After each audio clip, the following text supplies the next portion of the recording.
The sky tore open at 2:14 in the morning, and Daniel Reyes was the only one awake to see it. He was sitting on his porch with a cup of coffee he had let go cold, the way he did most nights when sleep refused to come.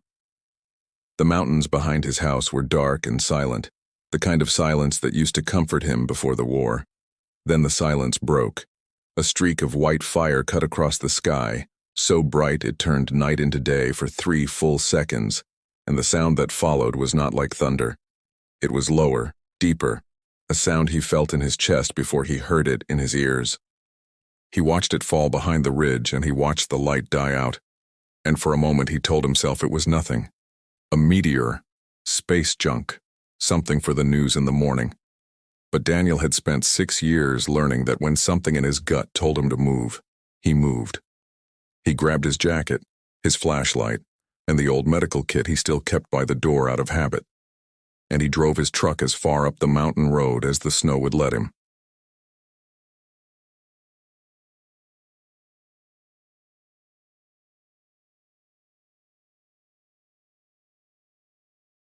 It was not a satellite, it was not a plane.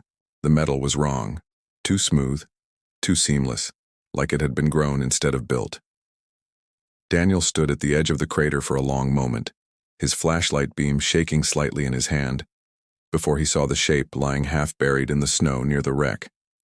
A person, or something shaped like one. He moved before he could talk himself out of it. Years of training took over. Check for breathing, check for bleeding, check for consciousness. And it was only when his hands were already on the stranger's chest that his mind caught up to what his body was doing. The skin under his palms was too cool, almost cold, and where he expected to feel a heartbeat there was only a strange, slow thrum, like something mechanical turning over deep inside a chest that did not rise and fall the way it should. The stranger's eyes opened. They were human-shaped, human-colored, but for one flickering instant in the dying light of the wreck behind them, Daniel could have sworn they caught the light wrong, like an animal's eyes in headlights. Then it passed, and they were just eyes, wide with pain and fear, staring up at him. Hey, stay with me," Daniel said, falling back on words he had said to 100 strangers in 100 bad places. "You're hurt. I'm going to help you." The figure's mouth moved, and for a moment no sound came out at all.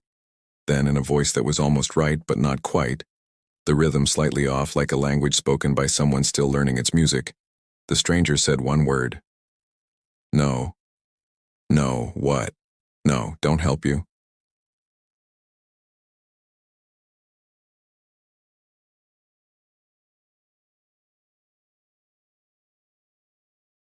He got the stranger onto an old tarp and dragged him through the snow to the truck, every muscle in his back screaming, every instinct in his head telling him this was insane, that he should be calling the police, that whatever this was, it was not his problem. But Daniel Reyes had left one person behind once. He had told himself he would never do it again, no matter who was asking. By the time he got the stranger onto the old couch in his cabin's back room, the man, if that was even the right word, had passed out again. Daniel worked through the night by lamplight, cutting away a strange, tight-fitting suit that seemed to shimmer faintly at the edges, patching wounds that did not look like any wound he had ever treated. The blood, when it finally came, was a shade of red just slightly too dark, too thick, and it dried on his hands in threads that looked almost metallic. He should have stopped. He should have called someone. Instead, he kept working, hour after hour, because some part of him had already decided that whatever this thing lying on his couch was, it was still, right now, in his hands. And Daniel Reyes did not let go of what was in his hands. Near dawn, the stranger's fever broke into a restless, mumbling half-sleep. Daniel sat beside him, exhausted, watching the rise and fall of a chest that moved just slightly wrong, and he almost missed it when the mumbling turned into words. Not English, not any language Daniel had ever heard, not in the army, not anywhere. A string of clipped, sharp syllables repeated over and over, faster each time, like something counting down. Daniel leaned closer without meaning to. He caught fragments. The same 3-syllable sound, again and again, followed each time by what sounded unmistakably like numbers. Descending. 7. Then something. Then 6. A chill went through him that had nothing to do with the cold. He told himself it was fever talk, delirium, nothing. But the numbers kept coming, patient and mechanical, the voice of something that was not afraid, not exactly, something that was simply counting toward an outcome it considered certain.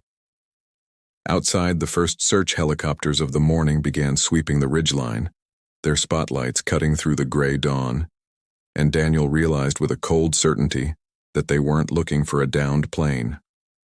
Nobody sends 3 helicopters and men in unmarked black vehicles for a downed plane within 4 hours. He looked down at the stranger's face, pale and unconscious, still murmuring numbers in a language that did not belong to this world, and he understood, all at once, that he had not saved a survivor. He had saved something that was still, right now, running out of time. And he had no idea if the countdown in that stranger's throat was the thing that had crashed here, or the thing that was still coming. The stranger woke up screaming, and Daniel nearly put a knife through his own hand, catching the coffee mug he knocked off the table. It was the 3rd day. The fever had finally broken for good, and whatever passed for consciousness in this creature had come back all at once, violent and disoriented. Daniel was across the room in 2 steps, hands up, empty, the way he used to approach spooked animals and worse, spooked men. Easy. Easy, you're safe. Nobody's going to hurt you here. The stranger's eyes locked onto him. And this time, in the full light of morning, Daniel saw it clearly. For half a second, the pupils did not contract the way human pupils did. They narrowed sideways like a cat's, before smoothing back into something almost convincingly human. The stranger saw Daniel see it. Something like resignation crossed his face. "You should not have kept me," the stranger said. His voice was steadier now, the accent still strange but the words clearer, like a machine that had finished calibrating itself to a new language. "You should have called your authorities, or killed me while I slept." "That's not really how I operate," Daniel said. "It is how my people operate." The stranger tried to sit up and immediately regretted it, his hand pressing against the half-healed wound in his side. An asset that cannot complete its function is a liability. Liabilities are removed. Well, good thing you're not one of your people's problems right now. You're mine. Daniel pulled a chair over and sat, keeping distance between them but not backing away. "What's your name?" A long pause. "Veyor." "All right, Veyor, I'm Daniel." He studied the alien's face, searching for something he could not name. Malice, maybe, or the absence of it. "You want to tell me why 3 helicopters and a small army in black SUVs have been combing these woods for 3 days, looking for whatever fell out of the sky?" Veyor's expression flickered, surprise, quickly hidden. "Your government already knows." "My government," Daniel said slowly, "is not supposed to have secret black ops teams searching mountains for aliens, so either I'm wrong about what you are, or I'm wrong about what my government's been doing without telling anyone." Veyor said nothing. That, more than any answer, told Daniel everything. Over the following days, an uneasy rhythm formed between them. Daniel brought food, changed dressings, asked questions that were mostly deflected. Veyor watched him with the detached curiosity of a scientist observing an experiment. The way Daniel favored his left leg on cold mornings, the way he flinched, almost imperceptibly, at the sound of helicopters overhead. The photograph on the mantel of a woman and child that Daniel never mentioned and never put away. "You are gathering data on me," Daniel said one evening, catching Veyor's eyes tracking his every movement. "It is what I do," Veyor admitted. There was no shame in it, only fact. "I was sent to observe, to assess."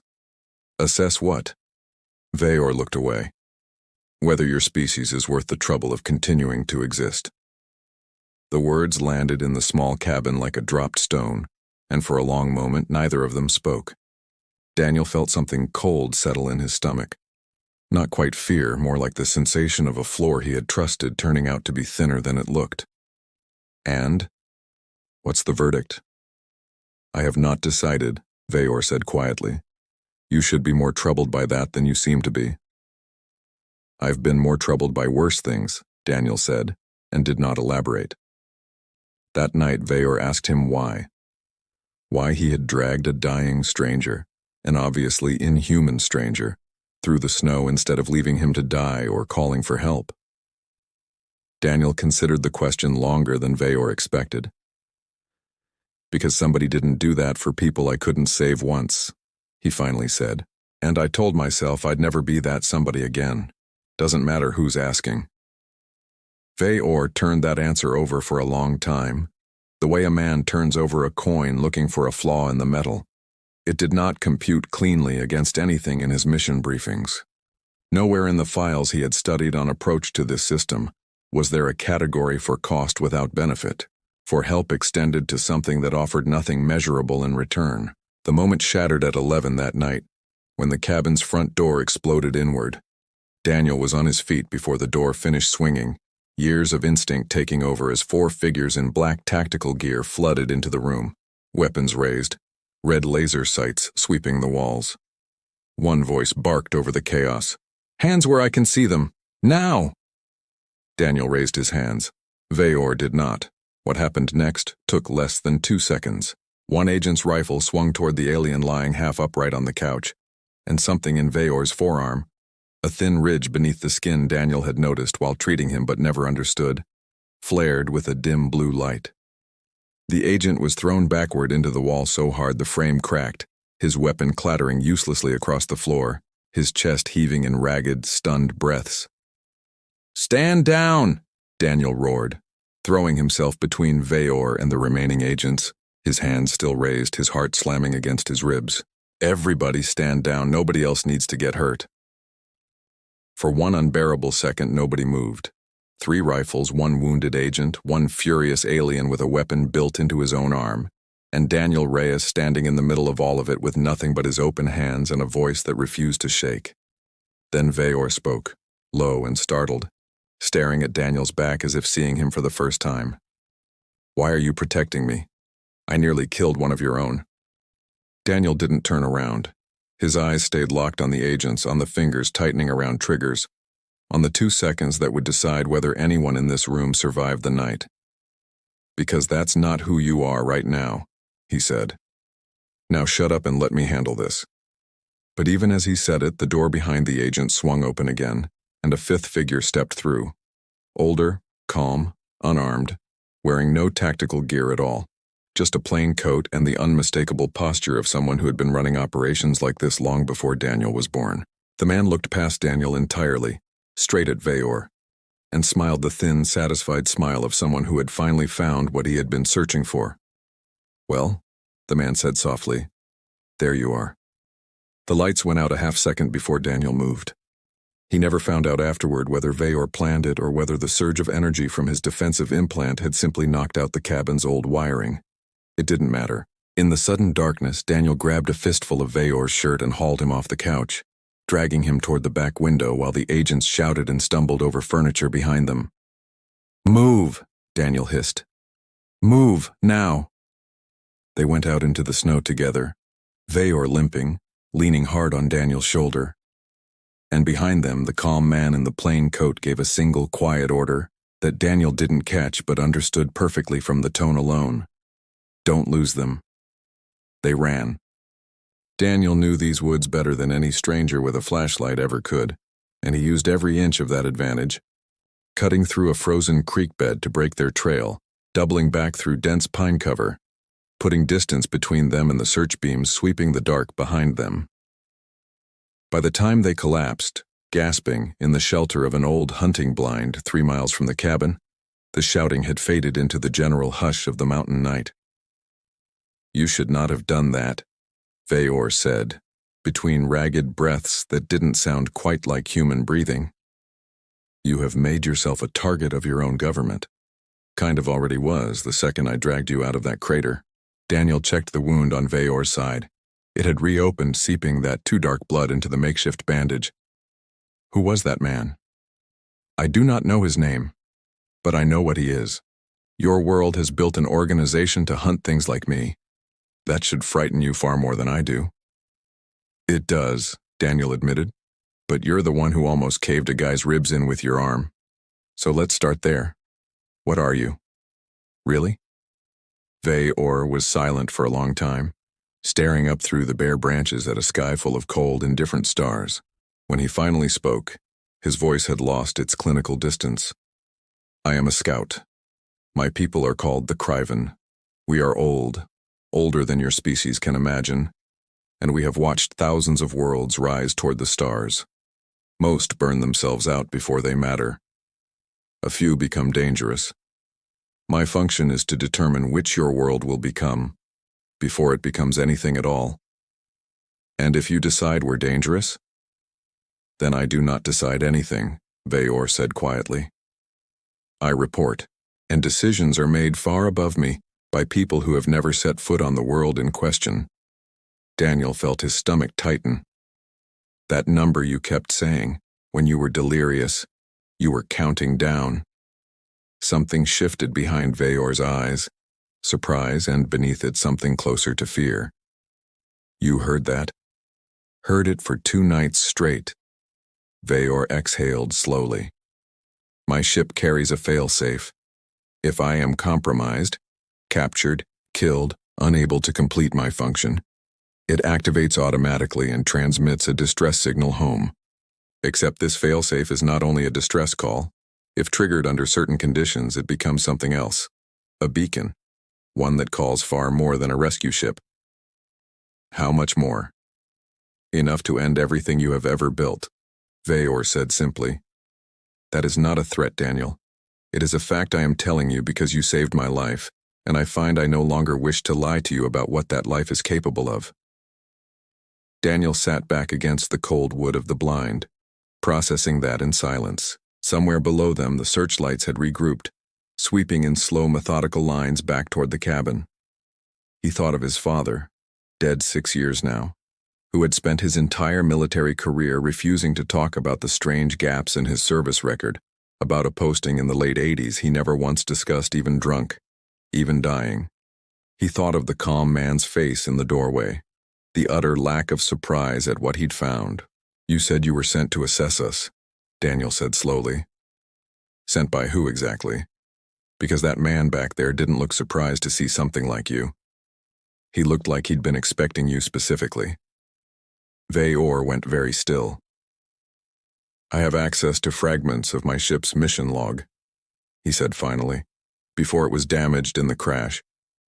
I did not examine them closely until tonight while you slept. I assumed I was the first scout sent to this system. He paused, and when he continued, his voice had dropped to something Daniel had not heard from him before. Uncertainty, bordering on dread. I was wrong. There were 2 before me. Decades apart. What happened to them? Their final reports both stated the same conclusion. Humanity posed no meaningful threat, and further observation was unnecessary.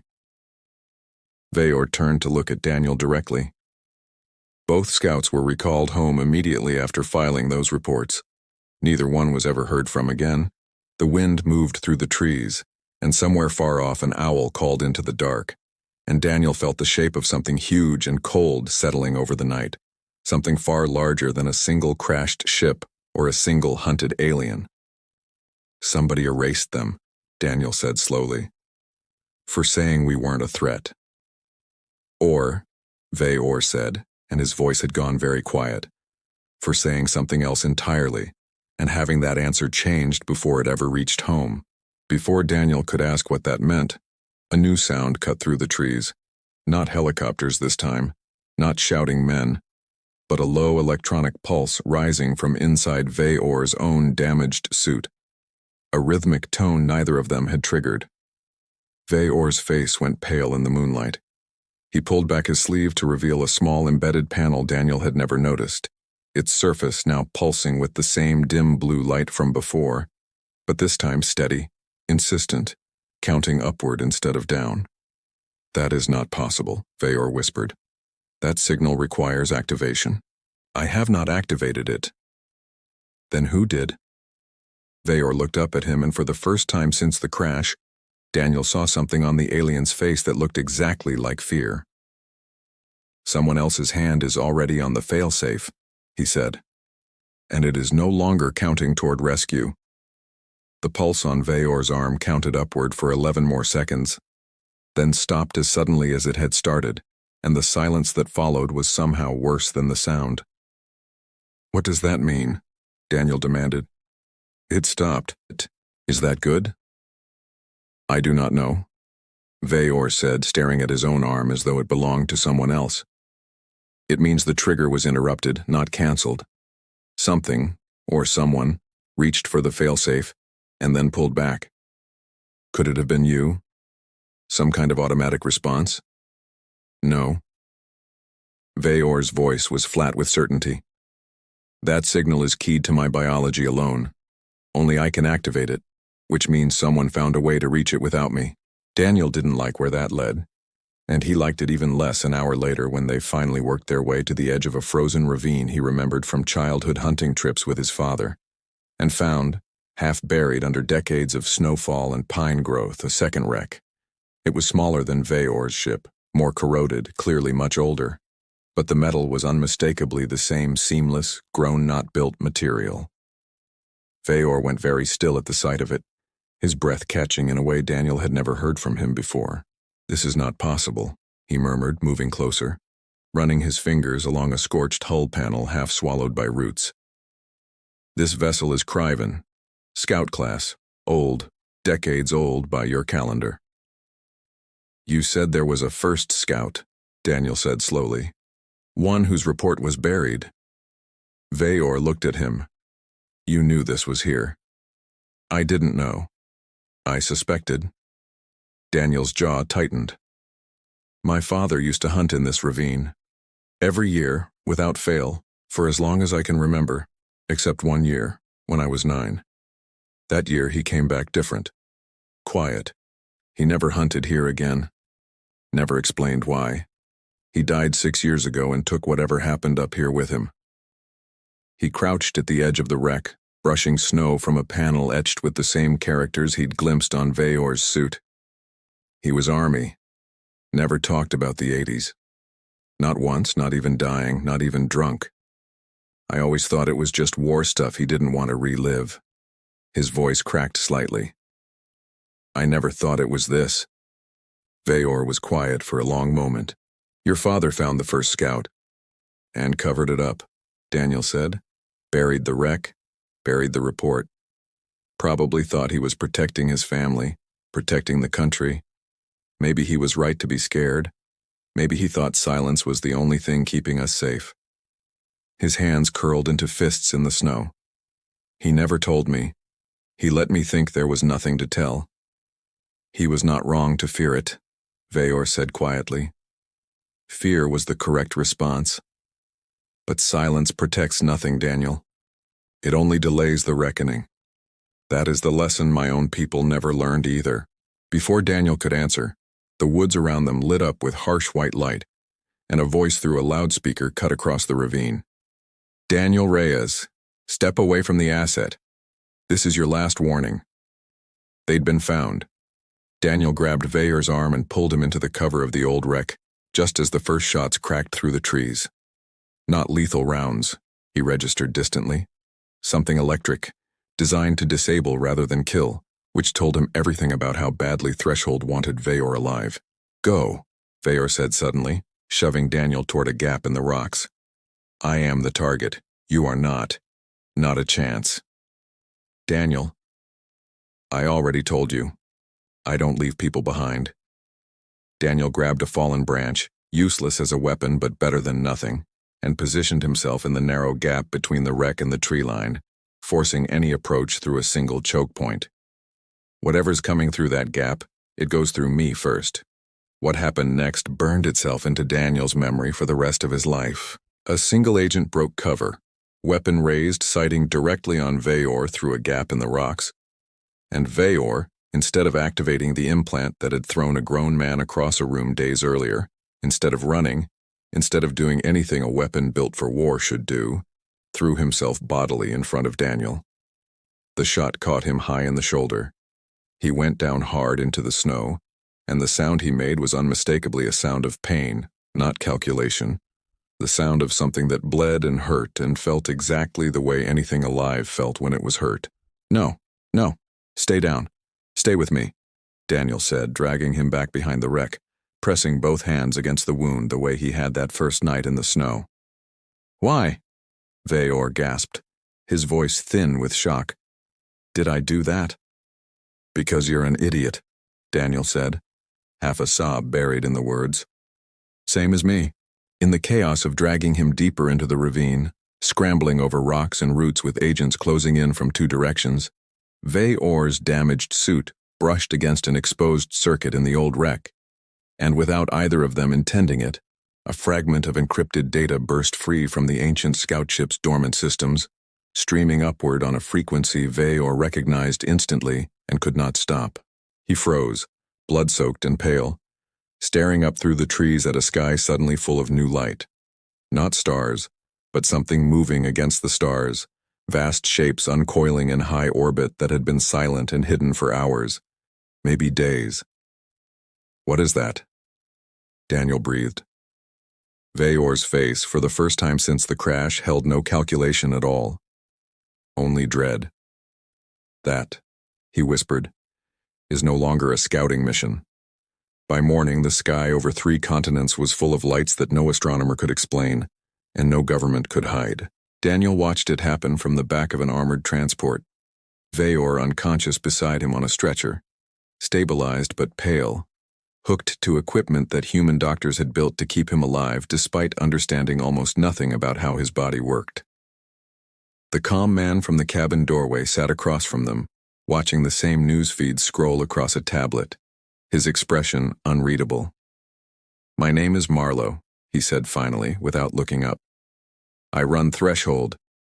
Formed in 1987, after your father and 2 other men found something in these mountains and made a decision to bury it instead of report it. I've spent 30 years hunting for confirmation that decision was wrong. Looks like you got your confirmation, Daniel said flatly. I did. Marlowe finally met his eyes. I also spent 30 years assuming that if something ever came back, our job would be to stop it, contain it, weaponize it if we could. I did not expect to be handed something that bled defending a stranger instead of destroying him. He glanced at Veyor's unconscious form. That complicates things. Good, Daniel said. Maybe it's about time something did.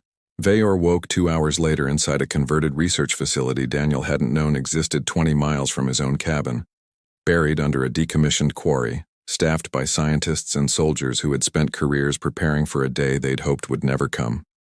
He woke to Daniel's face and, beyond it, a room full of strangers in uniform watching him with a mixture of fear and desperate hope. They are still coming, Veyor said immediately, before anyone could speak. We know, Marlowe said. We need to know what they are, what they want, and how much time we have. Veyor's gaze moved slowly across the room, soldiers who had not slept in a day, scientists with hands still trembling from adrenaline, and Daniel standing closest of all, refusing to leave his side even now. Something in that sight seemed to settle a decision inside him. Then I will tell you everything, he said. All of it. Starting with what I misunderstood from the very beginning. Over the following 2 days, as fleet activity intensified in high orbit and governments around the world scrambled defenses that had never been designed for a threat like this, Veyor worked alongside Threshold's engineers and analysts, translating fragments of Crevan technology, mapping weaknesses in ship architecture he had studied his entire life, but never expected to turn against his own people. Daniel watched something remarkable happen in those 2 days. Watched exhausted soldiers who had every reason to fear and resent this creature, instead begin arguing with him over strategy like a difficult but trusted colleague. Watched a species Veyor had once dismissed as primitive throw themselves into an impossible fight with a ferocity and inventiveness that broke every model his empire had ever built. Your species has no coordinated command structure, Veyor said one night, half amazed, watching 3 separate national defense teams argue fiercely over a shared strategy screen, refusing to simply accept a chain of command and instead fighting to find the best answer, not merely the approved one. By every calculation in my briefing files, this should make you weaker, slower, divided and easily conquered. And, Daniel asked. And it does not, Veyor admitted. It makes you relentless. You do not fight like an empire optimizing for survival. You fight like individuals who have each personally decided survival is worth dying for. My people purged that instinct from ourselves centuries ago. We call it inefficiency. He watched Daniel a moment longer. I no longer believe that is the correct word for it. It was during a quiet moment on the second night, both of them exhausted reviewing the last of the old scout ship's recovered data, that the true horror of the situation finally surfaced. Veyor went rigid over a decrypted file, his hands trembling slightly as he read it twice, then a third time as though hoping the words would change. What? Daniel said. What is it? The first two scouts, Veyor said slowly. Their final reports. I assumed they said humanity posed no threat, and were erased for a merciful conclusion my superiors found inconvenient. He looked up, and his face had gone the color of ash. I was wrong. I misread the encoding. Their report said the opposite. The opposite of no threat? They said humanity would become the single greatest threat the Dominion had ever catalogued, Veyor said. Not because of your weapons, because of what I have watched you do these past 2 days. You do not calculate the cost of loyalty before giving it. You do not require certainty of victory before choosing to fight. My people have never encountered a species that fights hardest, not when the odds favor them, but when they favor someone else. His voice dropped.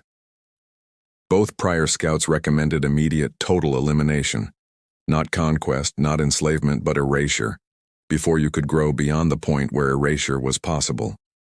Their reports were suppressed not because the Dominion disagreed. They were suppressed because acting on them meant admitting a species this young could already terrify an empire that had never known fear. Daniel felt the floor of his understanding tilt sideways. So the countdown. That first night. You weren't warning your people that we were dangerous. I did not know what I was warning them of, Veyor said quietly. I only knew somewhere in my dying mind that I had discovered the same conclusion the first two scouts died for reaching, and that I did not want to die silenced the way they did. That countdown was not a weapon timer, Daniel. It was the beginning of my own report. A report I now believe someone aboard the ships in orbit already intercepted and reversed the instant it left my ship, turning my warning into a kill order instead. Silence filled the room. Somewhere above them, on screens tracking orbital movement in real time, the Dominion fleet began to shift formation, arranging itself with the slow, patient certainty of something that had done this 1,000 times before, and expected no different outcome this time. There is one more thing, Veyor said very quietly, and Daniel felt his stomach drop at the tone alone. My ship's failsafe, the one that activated itself without my command, back in the ravine. I understand now what triggered it, and what it is truly capable of. Tell me. Veyor looked at him, and for the first time, Daniel saw something in that alien face that was unmistakably, achingly human, grief and guilt and the terrible weight of a decision not yet made. It is not merely a beacon, he said.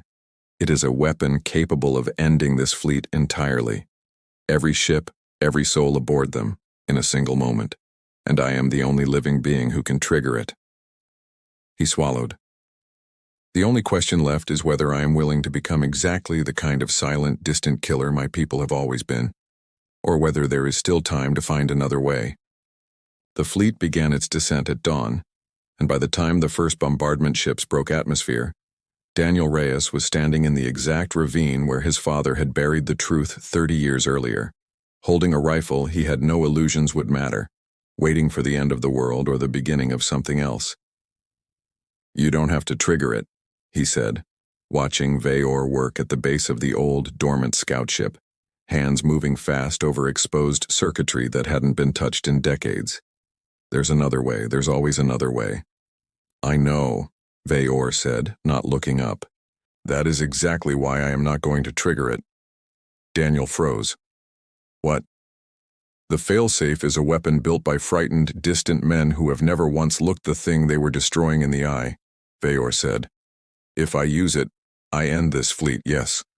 but I also become proof of everything my people already believe about you. That Earth is dangerous, violent, unpredictable, and correct to fear.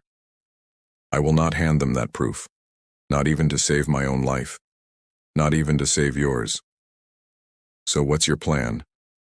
Veyor finally looked up, and there was something calm in his face now, something that had not been there since the crash. The failsafe was never only a weapon, Daniel. It is also a transmitter, powerful enough to reach every ship in that fleet, and the command relay behind them unfiltered. He held up a small device, humming faintly with recovered Kryvan technology. I am going to give my people the report the first 2 scouts died trying to send. Not edited, not intercepted. All of it, including what I have seen these past 4 days, standing beside a species my empire has already condemned to die. They'll kill you for it. They already tried, Veyor said simply. This time I would like them to at least hear the truth first. The battle that followed would be remembered in the years after, less for its scale than for the strangeness of what actually turned the tide. Ground defenses around the world threw everything they had at the descending ships. Missiles repurposed overnight using Veyor's translated schematics.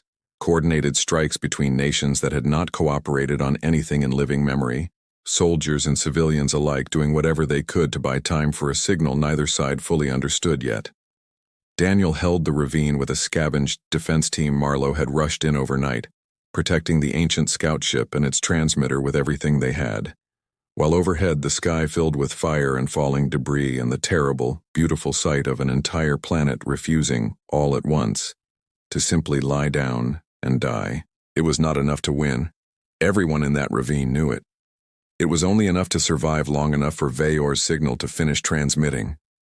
He stood at the heart of the old wreck as the final data streamed skyward, unarmored, unguarded, fully exposed to the chaos above, because the transmitter required a living Kryvan signature to authenticate, and there was no other way to send it. Daniel fought to keep him alive through the last agonizing minute of the broadcast, dragging wounded soldiers behind cover, returning fire with hands that had gone numb hours ago, refusing, the way he had refused from the very first night in the snow, to let this be the moment he finally lost someone he had sworn to protect. The signal completed with less than a second to spare. Just as a Dominion strike came down directly on the ravine, Veyor moved without hesitation, throwing himself against the last of the failsafe's shielding, redirecting the blast away from Daniel and the huddled survivors around him, absorbing what should have killed everyone in that ravine instead. The light was blinding. The sound was the loudest thing Daniel had ever heard in his life. And then, silence. The terrible, ringing silence of a battlefield that has just gone still. Daniel crawled through the smoke to find Veyor lying exactly where he had first found him nights ago, in the snow, dying, except this time Daniel already knew his name. "Hey," Daniel said, hands shaking as he pressed them against wounds that were, this time, unmistakably bleeding the way anything alive bled. "Hey, stay with me. You don't get a vote right now, remember?" Veyor's eyes opened, faint and unfocused, and something that might have been a smile crossed his face. "You already used that line. Worked the first time." Above them, the fleet was not retreating. It was worse than that, and better all at once. It was hesitating, ships holding position in low orbit, weapons powered but not firing, as though an entire armada had suddenly stopped mid-motion to listen to something none of them had expected to hear. Whatever Veyor's signal had carried into the heart of the Dominion's command relay, it had done what no human weapon could. It had made an empire built on certainty stop and doubt itself. It would be weeks before anyone fully understood what happened next. How Veyor's unfiltered testimony, spreading through Dominion ranks faster than any single command could suppress it, cracked something in an empire that had never once had to defend its own judgment to its own people. It would be months before the fleet withdrew entirely, its mission abandoned not by defeat, but by a fracture no bombardment could have caused, and it would be longer still before Daniel stopped waking in the night, certain he would find the cabin's back room empty and the snow outside undisturbed, as though none of it had happened at all. But on that first morning, in the wreckage of the ravine, none of that mattered yet. All that mattered was Vayor's chest rising and falling under Daniel's hands, uneven but present, and the sound of his own voice, cracked and exhausted, saying the same thing he had said the very first night 4 days and an entire war ago. "You're safe, I've got you." Vayor's eyes found his and held them, and for the first time since the fire in the sky had brought them together, there was nothing calculated in his gaze at all, only something that looked unmistakably like gratitude, and something else beneath it that took Daniel another moment to recognize, because he had never once expected to see it on the face of the thing his species had almost destroyed. Belonging. Vayor stayed, not as a prisoner of a government that no longer knew what to do with him, and not as a weapon for a war that for now had ended. He stayed in the small cabin at the edge of the mountains, learning slowly what it meant to live in a world he had once been sent to judge. And Daniel, who had spent 6 years believing he had nothing left worth protecting, found that he had, in the end, saved far more than he ever intended. His empire had sent him to determine whether humanity deserved to survive. He had found instead something his own people had lost long before he was born, a reason to stay.